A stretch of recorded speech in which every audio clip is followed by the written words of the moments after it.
Continuons notre test du Windows Phone 8 X by HTC et voyons son côté matériel ainsi que ses capacités à faire tourner l'OS mobile. Si vous voulez en savoir plus sur Windows Phone 8, je vous invite à lire les articles de notre site générationmobile.net et de regarder les vidéos de notre chaîne YouTube qui s'y réfèrent. En effet, ici nous allons voir qu'une petite partie de l'OS. Ce téléphone haut de gamme de la marque HTC est donc le premier produit signature de Microsoft. Il doit être une référence en termes de matériel pour faire tourner l'OS de façon optimale. Pour cela, HTC y a intégré un processeur Qualcomm S4 dual-core cadencé à 1,5 GHz et soutenu par 1 Go de RAM. Le tout montre un OS fluide, rapide, efficace, qui ne montre pas de saccade ni de ralentissement, que l'on fasse tourner des applications demandant de fortes capacités comme de faibles capacités. Forte capacité, j'entends par là des jeux 3D, de lourdes vidéos. Je vais vous en faire un exemple avec une vidéo par exemple. Celle-ci étant Full HD 1080p. Ça va permettre en même temps de ne pas faire bouger votre... Elle est très riche. Comme vous pouvez le voir, je peux choisir un point de la timeline de la vidéo et celle-ci répond aussitôt. Je vous conseille tout de même... Ce qui est un très bon point. On retrouve cette même sensation pour des jeux 3D et n'importe quelle application en tout genre. L'OS étant tourné vers la fluidité et la rapidité, ce téléphone retranscrit parfaitement cette impression. L'écran HD de résolution 1280 x 720p est un écran LCD2, de même type que l'on retrouvait sur le HTC One X. De ce fait, les couleurs ne sont pas trop altérées comparé à un écran OLED, mais on a aussi également une très bonne visibilité de celui-ci, dans n'importe quelle condition, que ce soit en plein jour et en plein soleil, ou en intérieur. Vous pouvez même voir ici que l'on voit encore les tuiles de Windows Phone, malgré que celui-ci soit beaucoup incliné. Ce qui est vraiment un très bon point au niveau de ce téléphone. De plus, sa densité de pixels est de 341 ppp, comprenez pixels par pouce. C'est beaucoup en comparaison à l'iPhone 5 qui n'en compte que 326 ou du Samsung Galaxy S3 qui n'en compte que 313. C'est donc l'un des points forts de ce téléphone. Son appareil photo de 8 mégapixels avec technologie BSI et traitement d'image HTC. Celui-ci est accompagné d'un flash intégré. Vous allez pouvoir donc prendre de bonnes photos car le logiciel HTC va réduire le bruit lorsque vous prenez des photos en faible luminosité. Vous pouvez déclencher l'appareil photo de deux façons, soit via la tuile, appareil photo, soit via le bouton physique, et ce même si l'écran est en mode veille. Lorsque vous voulez prendre une photo, il suffit de rester appuyé en mi-course sur le bouton physique, celui-ci fait la mise au point au centre, appuyez de façon complète et la photo est prise instantanément. Pareil, vous pouvez sélectionner un point de la photo avec votre doigt, il va faire la mise au point au niveau de ce point. Dès que la mise au point est faite, il prendra la photo. Vous voyez que c'est très instinctif et que l'appareil photo se déclenche assez rapidement. On regrettera tout de même qu'il manque une option panorama ou une option rafale. Vous retrouvez sur les côtés les lentilles qui vont permettre de lancer le mode vidéo, de changer d'appareil photo, soit prendre l'appareil photo en façade, soit l'appareil photo au dos.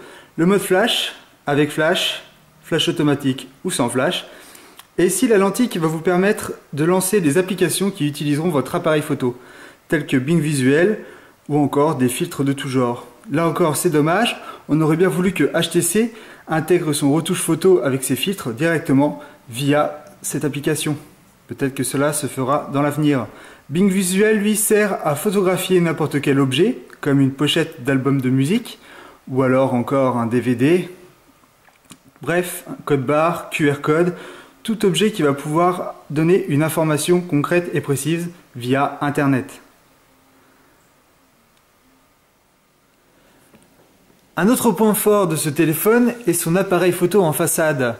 Avec ses 1,2 mégapixels, il peut enregistrer en 1080p. Mais là où est l'innovation, c'est qu'il dispose d'un hyper grand angle de 88 degrés. Grâce à cela, vous allez pouvoir prendre des photos de vous et vos amis, une dizaine autour de vous par exemple, facilement, sans tenir le téléphone à bout de bras ou le tenir éloigné. Le résultat est vraiment impressionnant. Je vous invite à aller voir le test que j'ai fait donc avec un 8X et un One X, où j'ai pris une photo d'un même sujet à même distance et dans les mêmes conditions. Vous verrez que l'angle de vision est véritablement incroyable. Ça va être un point très important et très fort puisque l'intégration de Skype dans Windows Phone 8 devrait être une révolution et devrait apporter un vrai plus. Et cette caméra va pouvoir faire de la visio parfaitement. C'est donc bien joué de la part d'HTC d'avoir intégré ce nouveau système. Côté autonomie, on retrouve encore là un très grand point positif puisque l'autonomie est très bonne. Comme son prédécesseur Windows Phone 8 n'est pas gourmand en énergie. Ainsi, quand vous allez utiliser le téléphone de façon intensive, vous trouverez entre 6 et 9 heures d'autonomie. Si vous utilisez de façon moyenne, c'est-à-dire regarder un petit peu vos mails, aller un peu sur internet, faire un peu de ci, un peu de ça, vous allez avoir entre 12 et 16 heures d'autonomie. Et si vous n'y prêtez pas trop attention, que vous envoyez quelques SMS, que vous regardez un petit peu vos mails et vos réseaux sociaux, vous avez, comme je l'ai là actuellement, donc vous avez une option économiseur de batterie qui vous économise en plus de la batterie. Et là, vous pouvez voir donc votre consommation. Pour l'instant, je suis en 12 heures depuis le dernier chargement. Il me reste encore 7 heures d'autonomie. Imaginez donc 19 heures d'autonomie en l'ayant utilisé très peu. Hein, c'est quand même quelque chose de très très positif pour une batterie qui ne fait que 1800 mAh. Côté mémoire maintenant, ce téléphone montre là son plus gros point noir puisque la mémoire n'est que de 16 Go. C'est peut-être un peu juste, sachant que celle-ci ne peut pas être extensible puisqu'il n'existe pas de slot micro SD. C'est bien dommage et un pari risqué pour HTC. Peut-être ceux-ci ont-ils misé sur le clouding qui permettra donc de télécharger ces fichiers sur des serveurs et de pouvoir les demander à n'importe quel moment. Sachez que SkyDrive apporte une amélioration sur Windows Phone 8 puisque maintenant vous allez pouvoir enregistrer vos vidéos et images dans la résolution originale. Ce ne sera plus des miniatures, c'est déjà un bon point. Au niveau des applications, rien de nouveau. On retrouve l'HTC Hub avec la météo, la bourse et les actualités. Celle-ci pourrait être intégrée directement sur l'écran de veille, comme ici avec la météo. Sur le Market, on va retrouver les HTC Apps avec seulement 5 applications. Espérons que HTC en développe d'autres dans un futur proche. Cependant, on va en retrouver de très intéressantes sur le Market de l'OS en lui-même. Même si on dit qu'elles sont peu nombreuses, il y en a beaucoup de bonne qualité. Sinon, au niveau de l'accroche réseau, on a donc une bonne accroche réseau au niveau Wi-Fi et mobile. Je n'ai pas vu d'anomalie au niveau de ces accroches-là. Et pareil au niveau du GPS, on retrouve une très bonne accroche GPS. On pourra utiliser donc l'application carte qui vous donnera un point tout de suite. En conclusion, ce Windows Phone 8X tient toutes ses promesses avec une batterie qui tient une bonne autonomie, un système qui se montre être rapide, fluide et efficace, et de plus simple d'utilisation. Il va pouvoir être personnifié beaucoup plus que son prédécesseur.